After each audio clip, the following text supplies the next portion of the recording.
Some people, some of you perhaps, don't have sex because you don't want to worry. You don't want to worry about pregnancy. You don't want to worry about STDs.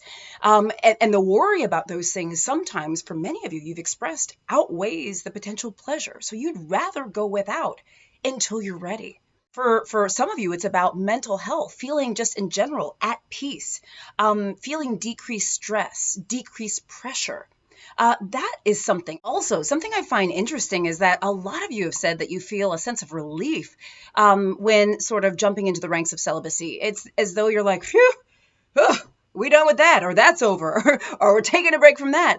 Have you felt that way? A lot of people have said they kind of feel relieved when they become celibate. It is perfectly fine to be celibate. It is. It's your choice. And I don't ever want you to feel shamed or uncomfortable if that is your choice. Sometimes I think there's a lot of pressure in society, a stigma, pressure, etc., to either be in a sexual relationship or to behave a certain way. But the truth of the matter is, it's your choice. It's your body, your mind, your decision. And the first thing I need to say is celibacy is just fine if that's what you choose for yourself. Today, we're talking about the reasons why people become celibate. I've learned that there are a lot of reasons. I've learned this as a family doctor. I talk to my patients about a lot of issues, but also in some recent videos that I've done on what happens to your vagina if you don't have sex for a while. Other sexual health topics I've done. Many of you guys have commented, and the comments have blown me away. Sometimes people choose to be celibate during a time when maybe they have a lot of other things going on. Maybe you have something big going on at work, or you're working towards a major achievement, or there's a project or a family issue, or whatever you're doing. But you want to focus on that. And maybe one of your ways of focusing on that is to choose celibacy during that period so that you can feel sort of clear-headed and ready to tackle the tasks at hand. Again, these are things that many of you have said, many of my patients have said. By the way, I should say this video is not advocating for celibacy. I'm not telling you that that is the right way or the only way or the way you should go. What I'm saying is that celibacy is okay. Just as if you chose to have sex 5 times a day, that's okay too, as long as it's safe, consensual, legal, all that good stuff. But as a family doctor, I'm here for you. This is about you, about us, about what's right for us as individuals. And by the way, more and more people are choosing celibacy, apparently, which is very interesting. Other reasons why you might choose celibacy. Religious reasons. I should also say a lot of people associate celibacy with religion. And there are many cultures, religions, places throughout the world where celibacy and religion are intimately linked. But it's not for everyone. You can choose celibacy, and many people do, and it has nothing to do with a religious practice. So don't automatically assume that if someone's celibate, it has to do with religion. But yes, some people do choose celibacy as a part of their religious practice or their religious beliefs. Some people are honestly simply just waiting for the right one. It's not that everyone who is celibate is against sex or sexual activity. It's just that sometimes people are just waiting for the right one, the one they actually want to be intimate with sexually. And that's really all it is.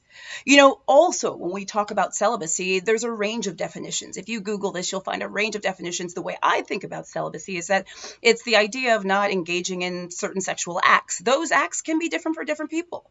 Some people say celibacy is not having sexual intercourse. Some people say it's not even kissing or holding hands. Celibacy means different things for different people, and I would say that's okay too. It can mean something different for you than it does for maybe your neighbor down the street or your family member. So keep that in mind. Many of you in some of my other videos have commented about becoming celibate, perhaps after the loss of a partner or a relationship. In particular, many of you have written that perhaps your partner has passed away or died, had health problems, or you've lost a relationship. And after that experience, you have not been intimate sexually with anyone else. By choice, by happenstance, whatever the case may be, that is something that may often sort of prompt someone to become celibate, or may sort of lead them down that path, is the loss of honestly someone who's near and dear to you in your life. And by the way, what a blessing to find a person, your person, the person that is your person. That's a gift. But the loss of that person sometimes can be what triggers celibacy for some people. Some people choose celibacy because they've had a negative sexual experience in their life, whether it's sexual violence, sexual trauma, or other. By the way, those things are never, ever, ever, ever, ever okay. But some people who've experienced negative sexual experiences have chosen to be celibate. I also want to hear from men, by the way. If you haven't gathered, I love hearing from you all.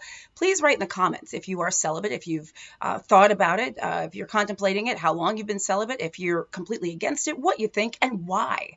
And I also want to hear from a lot of men too. I don't want to say a lot of men. I want to hear from men. I say that in particular because in a lot of my other videos, I've noticed that I get a lot of comments from women, and right on women. I love it, but not as many from men, especially about this topic. And I'm wondering why. Sometimes I wonder that there's a bit of a double standard with sex and sexuality and men and women. I think there is in many different cultures and countries, places throughout the world. And what I don't want is I don't want men to feel shamed or embarrassed or as though they can't talk about this either. This is a topic that is relevant to all genders, to be honest with you, and all gender identifiers as well. So, men, I want you to weigh in as well. This is not just a topic for women. This is one that I find particularly empowering. There's a few people that wrote this on my video, what happens to your vagina when you don't have sex. Some people wrote, and I really appreciated this honesty. They said, it just doesn't add a lot for me. It doesn't add a lot to my life. I realized I don't miss it. It was more of a hassle maybe than it was worth. It just didn't add to my life. And I also want to normalize this feeling about sex and sexual activity being different for everyone. It's not the same for everyone. On TV and in the movies, sex always seems so glamorous and passionate and amazing. And the hope is that it is, right? Obviously, that's what we want for everyone, but it may not be. And it's okay to say that it's not. If you're just not that into it, that's okay too. And you shouldn't feel shamed about that or feel like there's something wrong with you. Now, the doctor in me does want to say that, yes, there are things in life that can change our libido, change our sexual interests, change our ability to be sexually active and enjoy it, whether it's medications or underlying medical conditions and things like that. I do want to say, family doctor commercial here, if you're worried about these things, talk to your doctor, talk to us, because we might be able to walk you through some things, okay? But I do think it's okay if you just feel like, meh, because some people just do. Along the lines of medical conditions, though, there are some people that are celibate for maybe physical reasons, maybe underlying medical conditions that they have that make it difficult or not possible maybe to have sex in many ways that we think of conventionally. And that is important to note. And that is a very real thing. And it may not necessarily be by that person's choice. But we have to understand, though, that celibacy, again, comes for many different reasons. Some people are honestly just tired of the game. They're exhausted and disillusioned by sometimes what feels like this game of trying to find a partner, trying to partner up. It's not easy. If someone hasn't said that, let me be the one to say it, that being out in the world sexually, if you are, is not necessarily the easiest thing. It can be downright tough. It can be emotionally difficult. It can be draining. It can be exhausting. It can be devastating at times. It can be joyous and exciting and fun. But there also is a downside. And honestly, some people are just like, I'm tired of this. And I need a break. And I want a break. And one of the last things I'll say in terms of reasons is over the years, there's a couple patients I remember in particular, younger patients in their 20s at the time that I was seeing them, separate people. One was a male, one was a female, different practices, different cities, etc. But I remember their stories very well because separately, they were both very sexually active and with multiple partners. And I remember both of them through their journeys separately had conversations with me about changing their ways and becoming celibate, taking a break from sex as a means to become more in touch with their psychological self, their emotional self, their intuitive self, as a way to figure out things they needed to figure out. They were in therapy and separately. Again, they didn't know each other, but I'm just saying. And that was one tool that they employed along their journey. The point here, guys, is people become celibate for a lot of different reasons, and they're all okay. And other people choose not to be celibate at all. And the thought of celibacy is like, oh my gosh, never. And that's okay too.